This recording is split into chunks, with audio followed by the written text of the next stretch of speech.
Acerca del autor. Charles Henry Mackintosh, cuyas iniciales CHM conocen bien muchos cristianos de todo el mundo, nació en octubre de 1820 en el cuartel de Glenmalure, condado de Wicklow, Irlanda.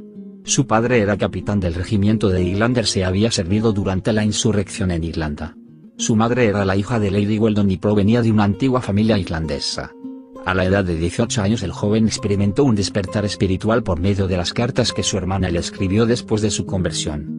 Recibió la paz mediante la lectura del escrito de J. N.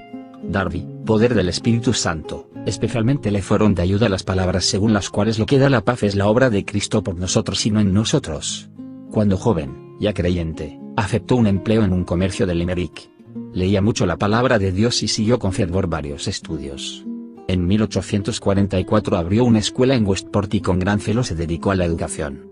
En esa época, su actitud espiritual se evidenciaba en su propósito de dar a Cristo el intangible primer lugar en su vida y considerar su obra como lo primordial. Por eso en 1853, cuando temió que el trabajo en la escuela llegara a absorberle, renunció a ese servicio. Mientras tanto, ya había empezado a escribir sus pensamientos acerca de los 5 libros de Moisés. Luego, a intervalos, aparecieron sendos comentarios sobre los 4 primeros libros de Moisés y 2 sobre el quinto. Estos libros, impregnados de un fuerte espíritu evangelizador, tuvieron como consecuencia varias importantes ediciones. El prefacio lo escribió Andrew Miller, quien siempre financió la impresión.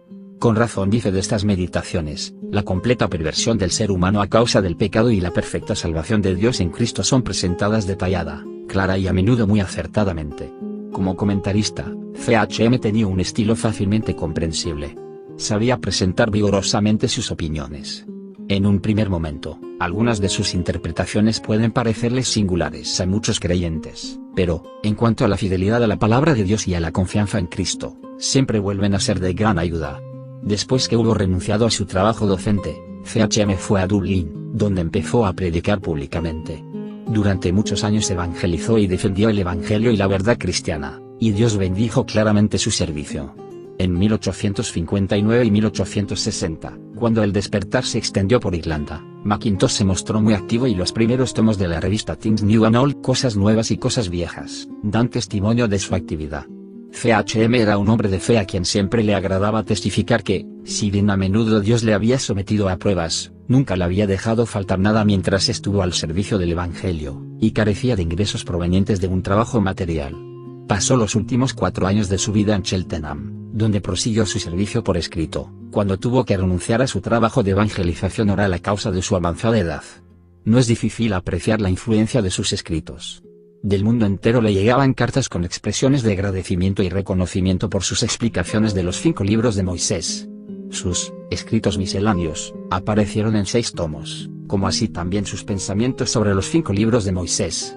Su primer escrito, el que data del año 1843, llevaba el título, La paz de Dios.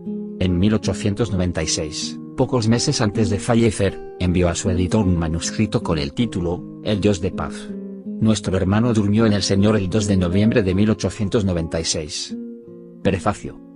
Es para nosotros un privilegio ofrecer a nuestros hermanos en Cristo de habla española una revisión completa del primer volumen de la muy conocida obra en inglés de Charles Henry Mackintosh. Mackintosh, titulada Estudios sobre el Pentateuco. Esperamos publicar asimismo, Dios mediante, todos los tomos de esta valiosa obra, la que tanta ayuda ha proporcionado a millares de creyentes en Cristo en muchos países y en varios idiomas. El libro del Génesis ha sido llamado la sementera de la Biblia, dado que en él se refieren los eternos designios del Dios viviente, soberano y todopoderoso. Se puede decir que es la base de toda la revelación que tenemos en los otros 65 libros y la portada majestuosa de la magnífica estructura de la Biblia. Los hebreos le dieron por título la primera palabra hebrea que significa en el principio, denominación muy apropiada, puesto que en este libro se encuentra el principio u origen de todas las cosas, sean físicas o morales. No hay nada ni nadie que no haya tenido principio con excepción de Dios, el que es y que era y que ha de venir y por cuya voluntad todas las cosas fueron decreadas. Apocalipsis 1 2.4, 8, 11 17, 4 11. La gran verdad central de este libro es lo concerniente a la vida, y en él, Dios se ve como dador de ella.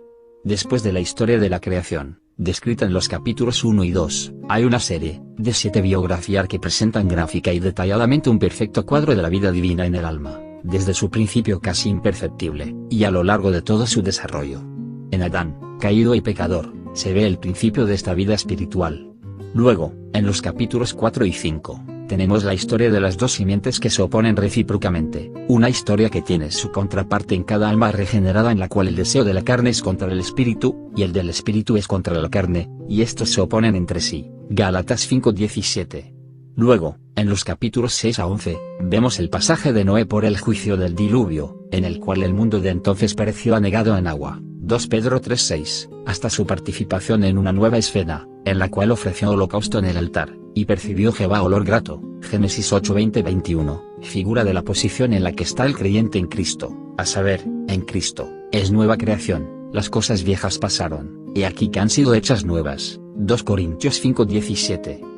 En la vida de Abraham en Canaán, la de un peregrino y forastero pero adorador de Dios, tenemos, como consecuencia, un comportamiento conforme a tal carácter. Por tanto, de la manera que habéis recibido al Señor Jesucristo, andad en él, Colosenses 2:6. Luego, Isaac figura de los creyentes en Cristo como hijos de la promesa, Gálatas 4:28. Nos habla de la obediencia y sujeción a la voluntad del Padre, lo que conduce a una vida de paz y gozo inefable. En la vida de Jacob se nos presenta la disciplina de los hijos por la cual, el hombre engañador, se convierte en Israel, un príncipe de Dios que ha vencido, una disciplina dictada por el amor, la que tiene por objeto la mortificación de las obras de la carne. En la séptima, en la vida de José se ve la más plena semejanza a Cristo. Él sufre, no por el pecado, sino a causa de la justicia, y llega a ejercer supremacía sobre el mundo y a gozar de una plena bendición dispensada por la mano del Todopoderoso. En estos estudios sobre el Pentateuco, el autor presenta en términos claros e inequívocos la verdad tocante a la condición del hombre caído y arruinado por el pecado, y, a la vez, el remedio perfecto que hay en Cristo, como así también otros asuntos de importancia práctica, tales como los privilegios y las responsabilidades del discípulo de Cristo, la unidad perfecta y distintiva de la Iglesia de Dios, etc. Quiera Dios que los lectores de estos tomos hayan mucho alimento espiritual y que se afirmen en la fe. Capítulo 1. En el principio. Potestad y majestad de Dios en la obra de la creación. Muy notable, de veras, es la manera en que el Espíritu Santo comienza este libro sublime. Se nos presenta a Dios en la plenitud de su poder infinito y en la grandeza solitaria de actos sublimes e inconmensurables. Empero toda materia extraña y todo preámbulo se excluyen de la historia. Nos hallamos desde luego en contacto directo con Dios. Parece que le oímos en esos momentos solemnes en que rompe el silencio mundial y, alumbrando las tinieblas del caos terrestre con la presencia de su rostro, proclama su propósito de preparar una esfera en la que pueda desplegar con toda amplitud su poder y majestad eternos. No hay nada en esta historia que aliente una vana curiosidad, nada que sirva de base para las pobres especulaciones humanas. Más bien, se siente la realidad divina que ejerce su poder moral sobre la conciencia y el entendimiento. El Espíritu Santo no se conformaría nunca con presentar una serie de teorías para alimentar la curiosidad de algunos. Los geólogos son libres de penetrar hasta las entrañas de la Tierra y sacar de ellas material con que modificar o contradecir la historia divina. A ellos les toca examinar cada fósil y hacer sus deducciones correspondientes, pero ninguna de sus declaraciones hace titubear la fe del sincero discípulo que halla todo su deleite en las palabras inspiradas. Lee, cree y adora a Dios. Con el mismo espíritu de humildad prosigamos nuestro estudio del libro que tenemos abierto delante de nosotros. Que Dios nos permita inquirir en su templo, Salmo 27:4. Ojalá que todas nuestras indagaciones, hechas con el fin de saber la verdad en cuanto a esta escritura, sean dirigidas por un espíritu de sinceridad y reverencia. En el principio creó Dios los cielos y la tierra. La primera frase del canon divino nos pone en la presencia de aquel que es la fuente infinita de toda bendición verdadera. No se encuentra aquí ningún laborioso argumento para probar la existencia de Dios. El Espíritu Santo no podría haberse ocupado en semejante cosa. Dios se encarga de la revelación de sí mismo y se hace conocer por medio de sus obras. Los cielos cuentan la gloria de Dios y el firmamento anuncia la obra de sus manos. Salmo 19:1. Te alaben, oh Jehová, todas tus obras. Salmo 145:10. Grandes y maravillosas son tus obras, Señor Dios Todopoderoso. Apocalipsis 15:2.3. Solo un escéptico o un ateo demandaría un argumento como prueba de la existencia de un ser que, por la palabra de su boca, ha dado existencia y forma al universo y se proclama, al mismo tiempo, el omnisapiente, el todopoderoso y el Dios eterno.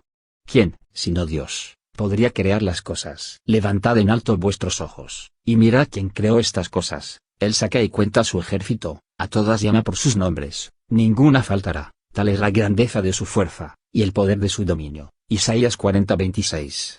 los dioses de los pueblos son ídolos, pero Jehová hizo los cielos. 1 Crónicas 16:26, Salmo 96:5. En el libro de Job, capítulo 38-41, tenemos el argumento más convincente en esa descripción magnífica que Jehová mismo da acerca de su obra creadora como la prueba innegable de su superioridad absoluta, y esta declaración, que presenta al entendimiento los hechos más irrefutables como evidencia de su poder infinito, apela también al corazón, manifestando así una condescendencia sin límites. Se nos presenta en el mismo cuadro la majestad y el amor de Dios, su poder y su ternura como rasgos característicos.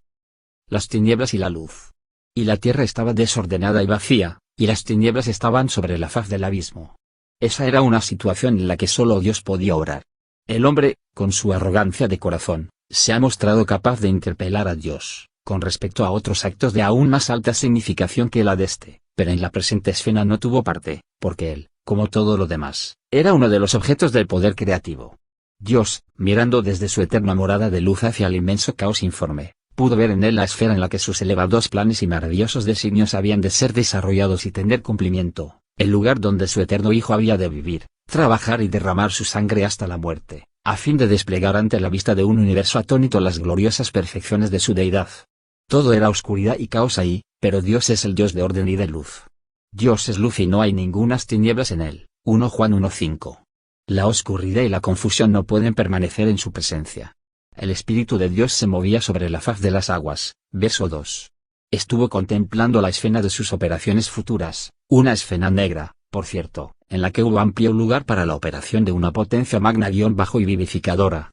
Solo él podía iluminar esa noche, hacer brotar la vida, disponer que el orden sustituyera a la confusión, abrir un firmamento en medio de las aguas y establecer la tierra en la cual la vida pudiera desarrollarse sin temor a morir. Todos estos eran triunfos dignos de Dios.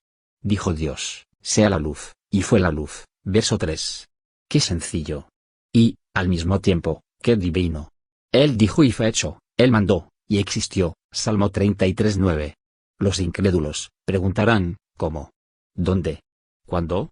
La contestación es, por la fe entendemos haber sido constituido el universo por la palabra de Dios, de modo que lo que se ve fue hecho de lo que no se veía. Hebreos 11:3. Con esto se satisface el espíritu dócil.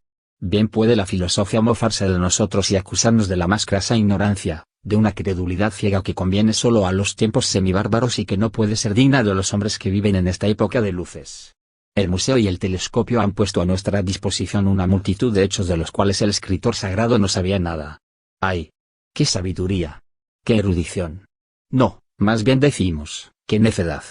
¡Qué insensatez! Estos ignoran por completo el motivo y el designio de la narración sagrada. No es el propósito de Dios, en esta revelación, darnos lecciones de geología o convertirnos en astrónomos. No es su intención enseñarnos los detalles que el microscopio o el telescopio tendrán que presentar, no, el objeto del Espíritu es conducirnos hasta la presencia de Dios, a fin de que le adoremos con el corazón muy enriquecido con las enseñanzas de la palabra divina. Es cierto que estas no son razones que satisfagan al que pretende ser filósofo.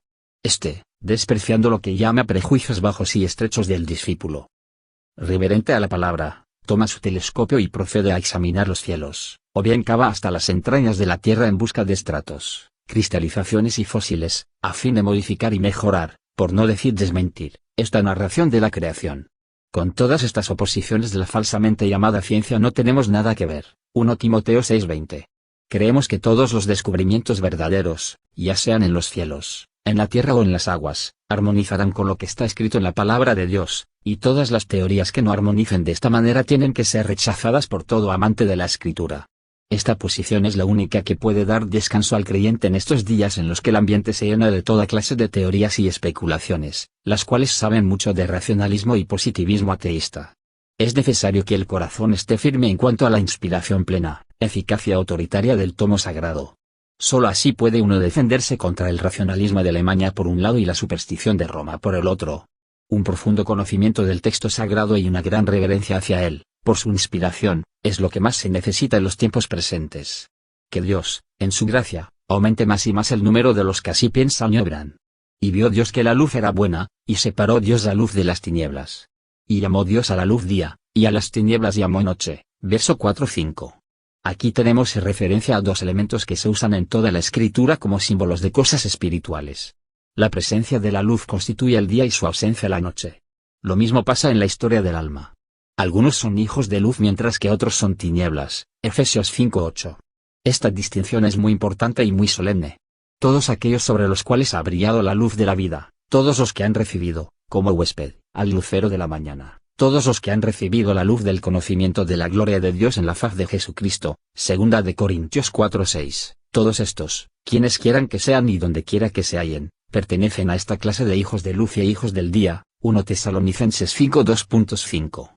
Por otra parte, todos aquellos que han permanecido en el estado de oscurantismo, de ceguera e incredulidad, todos los que han rehusado recibir en sus corazones por medio de la fe, los rayos benéficos del sol de justicia, se envuelven todavía en las sombras de una noche espiritual, pertenecen a la otra clase y son hijos de la noche y de las tinieblas, 1 Tesalonicenses 5:5. Aleluya, me gozo. Lector, deténgase usted aquí y hágase esta pregunta personal en la presencia de aquel que escudriña el corazón: ¿a cuál de estas dos clases pertenece? Que sea una u otra es un hecho innegable.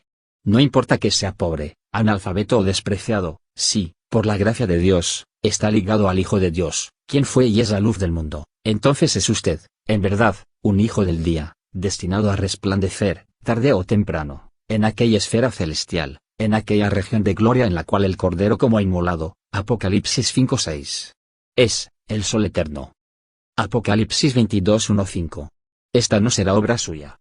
Será el resultado del consejo y la operación de Dios mismo, quien ha dado grado, luz y vida, gozo y paz en el Señor Jesús y en su sacrificio efectuado en la cruz. Por otra parte, si usted es extraño a la acción e influencia santificadora de la luz divina, si sus ojos no se han abierto para contemplar la hermosura que radia del Hijo de Dios, entonces, aunque tenga toda la ciencia de un Newton, aunque se haya enriquecido con todos los tesoros de la filosofía, aunque haya vivido con avidez de todos los manantiales de la ciencia humana, aunque su nombre tenga como adorno justo todos los títulos académicos que las universidades de este mundo saben conferir, es, sin embargo, un hijo de la noche y de las tinieblas. Y si muriese en esta condición actual, sería para hallarse apartado y envuelto en la negrura y el horror de una noche eterna. Le suplico, pues, que antes de leer otra página procure asegurarse sobre este punto y reconocer su relación con los del día y los de la noche. El sol, centro de luz, es Cristo, nuestro Señor. Enseguida deseo considerar por un momento lo concerniente a la creación de las fuentes de luz. Y dijo luego Dios: haya lumbreras en la expansión de los cielos para separar el día de la noche, y sirvan de señales para las estaciones, para días y años, y sean por lumbreras en la expansión de los cielos para alumbrar sobre la tierra. Y fue así. E hizo Dios las dos grandes lumbreras, la lumbrera mayor para que señorease en el día, y la lumbrera menor para que señorease en la noche. Hizo también las estrellas. Verso 14-15. El Sol es el gran centro de luz de nuestro sistema planetario. Alrededor de él giran los astros menores. De él también proviene su luz. Por lo tanto, podemos considerarlo como un símbolo de aquel que pronto se levantará y en sus alas traerá salvación. Malaquías 4:2. Para alegrar el corazón de los que temen a Jehová. Lo apropiado y hermoso de este símbolo se comprenden mejor si después de una noche de vigilia sale uno a contemplar el rompimiento del alba. Poco a poco se dora el horizonte por el oriente con los rayos de luz. Las nieblas y las sombras de la noche desaparecen y toda la creación se levanta para aclamar Rey del día al sol naciente. Igual cosa sucederá, aunque con mayor majestad, cuando vuelva a la tierra el sol de justicia. Las sombras de la noche huirán, toda la creación cantará de júbilo en aquel día en que nazca sin nubes la mañana del día glorioso y eterno. La luna. La luna, opaca en sí misma, recibe toda su luz del sol. Siempre refleja la luz del sol, a menos que se interpongan influencias adversas de la tierra. Tan pronto como se esconde el astro rey debajo del horizonte, la luna se presenta a fin de recibir sus rayos y enviarlos a su vez hacia la tierra oscura. En caso de que la luna sea visible de día, su aspecto es el de un consorte inferior que reconoce la majestad de su fulgente compañero. En otras ocasiones, los tibios y argentados rayos de la luna no llegan a la tierra porque otros elementos se interponen. Las nubes negras, las nieblas espesas y los vapores fríos cubren la superficie de nuestro planeta y se esconde de nuestra vista su fiel compañera de suave luz. Ahora, así como el sol se ha considerado propiamente como el símbolo de Cristo, a su vez la luna puede ser figura de la Iglesia. Su fuente de luz se esconde de la vista. El mundo no lo ve a él, pero ella sí, y es su deber reflejar sus rayos sobre un mundo entenebrecido. El mundo no tiene otro medio que el de la Iglesia para conocer la verdad en Cristo. Nuestras cartas sois vosotros, dice Pablo, conocidas y leídas por todos los hombres, siendo manifiesto que sois carta de Cristo. 2 Corintios 2:3. ¡Qué posición de responsabilidad! ¿Con qué celo debería vigilar para que no se oscureciera la luz celestial de Cristo? Pero se nos pregunta, ¿cómo puede ella reflejar la luz? Simplemente permitiendo que Cristo brille sobre ella en todo su esplendor. Si la Iglesia logra andar en la luz de Cristo, sin duda alguna, tendrá que reflejar esa luz. La luz de la luna no le es propia. Tampoco lo es la de la Iglesia. Ella es simplemente receptora de la luz, para reflejarla. Es su deber conocer bien la senda por la que él andaba aquí en la tierra y, por el Espíritu Santo que mora en ella, seguir esa senda hasta el fin. Es cierto que las nieblas se levantarán para impedir, si es posible, que alumbre esa luz y que sea leída aquella carta. El mundo no nos deja olvidar que los rasgos que caracterizaban a Jesús no se hallan siempre en los que le pertenecen. Y en verdad muchos manifiestan en su conducta un contraste que es muy humillante. Ojalá todos reconozcamos nuestro deber de estudiar más el carácter de Cristo, para imitarlo, con más fidelidad. Las estrellas. Las estrellas son luces más lejanas. Brillan en otras órbitas y su hermoso centellear nos causa admiración constante. Una estrella es diferente de otra en gloria, 1 Corintios 15:41. Así será también en el venidero reino del Hijo. Brillará él con un lustre, eterno su cuerpo, la Iglesia, y reflejará fielmente sus rayos sobre todos, y los santos, como individuos, estarán resplandecientes en los lugares en los que el justo juez los coloque como recompensa segura de su servicio fiel durante la oscura noche de su ausencia. Este pensamiento nos debe animar para que con más ardor prosigamos hacia el destino que nuestro Señor nos ha señalado. Lucas 19:12-19. Se nos presentan enseguida los órdenes inferiores de la creación. Dios hace que el aire y el mar sean cunas en las que se mece la vida de seres incontables. Algunos interpretan las operaciones de estos días sucesivos como figuras de las grandes dispensaciones providenciales y de sus rasgos sobresalientes. Me parece mejor no dar rienda suelta a la imaginación, sino que nos conformemos con las analogías generales de la Escritura, si queremos evitar errores serios. Por lo menos, me propongo no apartarme del sentido claro del texto sagrado. Creación del hombre a imagen de Dios. Llegamos ahora al punto en que hemos de considerar el lugar del hombre. Al ser puestas en orden todas las cosas se veía la necesidad de un ser que fuera el administrador terrestre de todo esto. Entonces dijo Dios, hagamos al hombre a nuestra imagen, conforme a nuestra semejanza, y señoree en los peces del mar, en las aves de los cielos, en las bestias, en toda la tierra, y en todo animal que se arrastra sobre la tierra. Y creó Dios al hombre a su imagen, a imagen de Dios lo creó, varón y hembra los creó. Y los bendijo Dios, y les dijo, fructificad y multiplicaos, y llenad la tierra, y sojuzgadla, y señoread en los peces del mar, en las aves de los cielos, y en todas las bestias que se mueven sobre la tierra. Génesis 1:26-28. El lector notará el cambio aquí, primero él y después ellos. No se nos dice nada de la formación de la mujer hasta el segundo capítulo, aunque aquí se nos dice que Dios los bendijo y les dio a los dos el señorío sobre la creación. Todos los órdenes inferiores fueron puestos bajo el dominio de los dos. Eva recibió todas sus bendiciones en Adán. De él también recibió ella su posición de dignidad. Aunque no existía en ese entonces, fue considerada, en los propósitos de Dios, como parte del hombre. En tu libro estaban escritas todas aquellas cosas que fueron luego formadas, sin faltar una de ellas. Salmo 139:16. La posición de Eva respecto a Adán así también ha sucedido con la Iglesia, la esposa del segundo hombre. Ella fue contemplada desde la eternidad en Cristo, su cabeza y Señor, como lo leemos en el primer capítulo de Efesios, según nos escogió en él antes de la fundación del mundo, para que fuésemos santos y sin mancha delante de él en amor. Verso 4. Antes de que un solo miembro de la Iglesia hubiese respirado su primer aliento de vida, todos ellos fueron predestinados, según el designio de Dios, para que fuesen conformados a la imagen de su Hijo.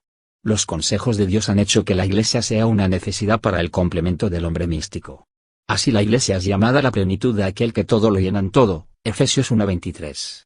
Este título es asombroso y se ve a qué altura de dignidad e importancia es elevada la Iglesia.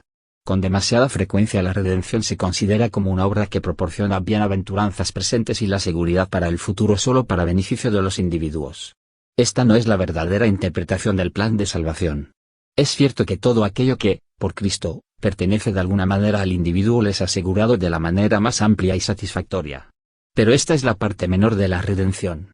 La gran verdad que no debemos perder de vista es que la gloria de Cristo se relaciona íntimamente con la existencia de la Iglesia.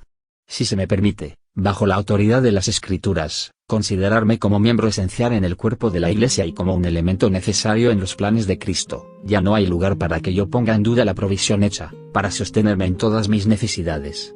¿Y no es cierto que la Iglesia es necesaria para Cristo? sin duda alguna, recuérdese que está escrito que no es bueno que el hombre esté solo, le haré ayuda idónea para él, Génesis 2:18.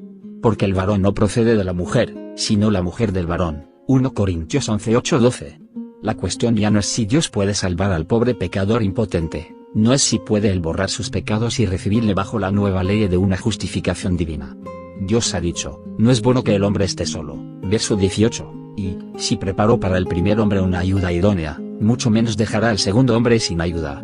Así como en el primer caso habría habido un vacío en la nueva creación sin Eva, así también la idea nos asombra por su grandeza, en el caso del segundo hombre habría habido un vacío en la nueva creación si no existiera la esposa, que es la Iglesia. Estudiemos ahora la manera en que Eva llegó a existir, aunque al hacerlo nos anticipemos a una parte del contenido del segundo capítulo. En toda la creación no se hallaba una compañera idónea para Adán. Fue necesario que un sueño profundo cayera sobre él y que su compañera fuera sacada de su costado para compartir con él el dominio y la dicha de su mundo feliz. Entonces Jehová Dios hizo caer sueño profundo sobre Adán, y mientras éste dormía, tomó una de sus costillas, y cerró la carne en su lugar. Y de la costilla que Jehová Dios tomó del hombre, hizo una mujer, y la trajo al hombre.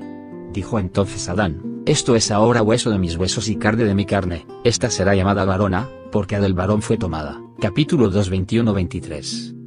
Adán y Eva figuras de Cristo, y la Iglesia ahora, contemplando a Adán y Eva como figuras de Cristo y la Iglesia, según nos lo autoriza la Escritura con toda amplitud, vemos que la muerte de Cristo tenía que ser un hecho acabado antes de poder constituirse la Iglesia.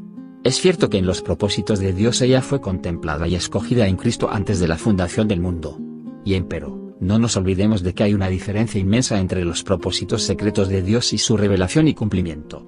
Antes de que estos propósitos pudieran ser traducidos a la realidad con referencia a los creyentes que formaran la Iglesia, fue necesario que el Hijo fuera rechazado y crucificado, que Él se sentara a la diestra de Dios y que enviara al Espíritu Santo a fin de bautizarlos en la unión de un solo cuerpo. No queremos significar que no se salvaban las almas antes de la muerte de Cristo. Sin duda muchos fueron salvos. Adán fue salvo y miles de otros, de tiempo en tiempo, en virtud de ese sacrificio de Cristo que tenía que verificarse después. Empero hacernos aquí una distinción muy clara entre la salvación de individuos aislados y la formación de la Iglesia, como cosa distintiva, por medio de la obra del Espíritu Santo. No se ha puesto bastante énfasis en esta distinción. Muchos que aceptan la interpretación como teoría no la llevan a sus resultados prácticos. El lugar particular de la Iglesia, es decir, su relación con el segundo hombre el Señor del cielo, y sus privilegios y prerrogativas distintivas, si son revestidos de poder por la presencia del Espíritu, tienen que producir los frutos más raros y más fragantes que se conocen en el mundo. Efesios 5:23-32.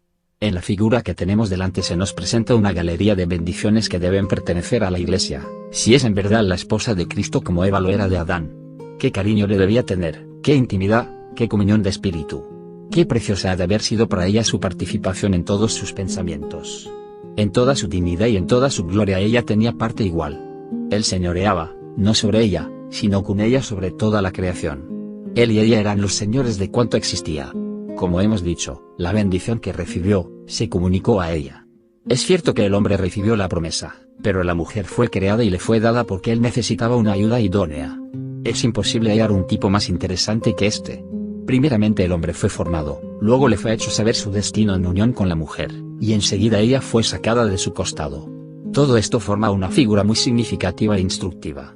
O es suficiente tener una figura para luego formar una doctrina sobre ella, pero, cuando los hechos subsiguientes concuerdan con el arquetipo, y la palabra lo revela claramente, volvemos con sumo agrado al tipo para estudiar, apreciar y admirar más la realidad que se nos presenta. El Salmo 8 es una hermosa declaración de la posición exaltada del hombre con todas las cosas sujetas a él. Cuando veo tus cielos, obra de tus dedos, la luna y las estrellas que tú formaste, digo, ¿qué es el hombre, para que tengas de él memoria, y el hijo del hombre, para que lo visites? Le has hecho poco menor que los ángeles, y lo coronaste de gloria y de honra. Le hiciste señorear sobre las obras de tus manos, todo lo pusiste debajo de sus pies, ovejas y bueyes, todo ello y asimismo las bestias del campo, las aves de los cielos y los peces del mar, todo cuanto pasa por los senderos de la mar. Oh Jehová, Señor nuestro, cuán grande es tu nombre en toda la tierra. Verso 3:9. La Iglesia no está revelada en el Antiguo Testamento. Aquí no se nos dice nada de la mujer, pero es claro que todo se refiere a ella igualmente como copartícipe en la dirección del señorío, asignado al hombre. No hay ninguna revelación directa del misterio de la Iglesia, en ninguna parte del Antiguo Testamento. El apóstol Pablo dice que en otras generaciones no se dio a conocer a los hijos de los hombres, como ahora es revelada a sus santos apóstoles y profetas por el Espíritu. Efesios 3:1-11. Por eso entendemos cómo es que en el Salmo 8 se refiere solo al hombre, aunque entendemos ahora que se refiere al hombre y a la mujer. Pero Pablo profetiza y nos da el cuadro como estará completo en las edades venideras. Entonces el verdadero hombre, el Señor del cielo, tomará asiento en el trono y, en compañía de su esposa, se enseñoreará de la creación restaurada. La Iglesia es parte de su cuerpo, de su carne y de sus huesos. Efesios 5:30. Él es la cabeza y ella es el cuerpo, haciendo un solo varón, como lo leemos en el capítulo 4 de Efesios, hasta que todos lleguemos a la unidad de la fe y del conocimiento del Hijo de Dios, a un varón perfecto, a la medida de la estatura de la plenitud de Cristo. Verso 13. La Iglesia, siendo entonces parte de Cristo, tendrá una posición muy exaltada en la gloria.